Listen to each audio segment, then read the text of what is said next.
peu. Avant de rêver, il fallait bien qu'il mange, non? Il faisait quoi comme métier, Kepler?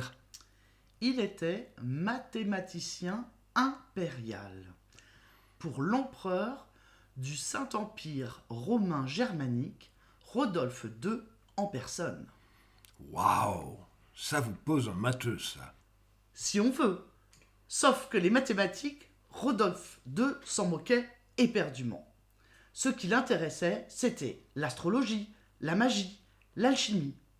Et ce qu'il attendait de Kepler, c'était des horoscopes. C'est pour cela qu'il a fait de l'astronomie et qu'il a trouvé ces fameuses lois de Kepler. On estime qu'il a calculé plus de 1000 thèmes astraux comme celui-ci. Tant que ça? Et on le payait même si les prédictions étaient fausses? Parfois oui, parfois non. Ça a été son principal problème pendant toute sa vie, se faire payer ce qu'on lui avait promis. Il faut dire qu'il n'y mettait pas toujours du sien. Regarde le titre de ce livre. Nouvelle mesure du volume des tonneaux de vin. Ah, voilà qui est sympathique. C'était un bon vivant, alors. Oui, enfin, il faisait surtout ce qui lui passait par la tête. Là, il a le culot de faire semblant de démontrer que les tonneaux autrichiens sont les meilleurs. Et leur vin aussi? Non, seulement les tonneaux. Et il espérait qu'on le paierait pour ça? Il voulait surtout un prétexte pour développer ses idées sur les calculs de surface et de volume. L'air de rien, c'était la première fois en 20 siècles que quelqu'un allait plus loin qu'Archimède. Ah oui, tu m'as déjà raconté. Tiens, le voici, vers 1610. Il s'apprête à faire quelque chose d'encore plus osé. Toujours pour être payé? Oui, c'est le nouvel an et il attend des sous.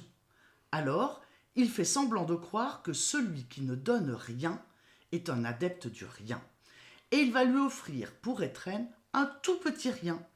Quelques pages à propos de ce qui est le plus proche du rien, un flocon de neige. Regarde la page de titre. Étrenne ou sur la neige à 6 angles. Et qu'est-ce qu'il raconte à propos de rien? Il cherche la raison pour laquelle les flocons ont 6 branches et non pas 5, ni 7. Il en profite pour balayer en virtuose toute la science de son temps. Et il donne la réponse? Non, penses-tu, il n'est arrivé à rien à propos de rien. Et donc, il conclut qu'il va cesser de se fatiguer et attendre ce que son protecteur dira de son rien. Les deux mots avant finis sont nihil sequitur. Rien n'est à suivre. Ah, dis donc, il fallait avoir le sens de l'humour. Oui, d'autant que l'époque était plus dangereuse que de nos jours. Kepler était protestant et travaillait avec des catholiques.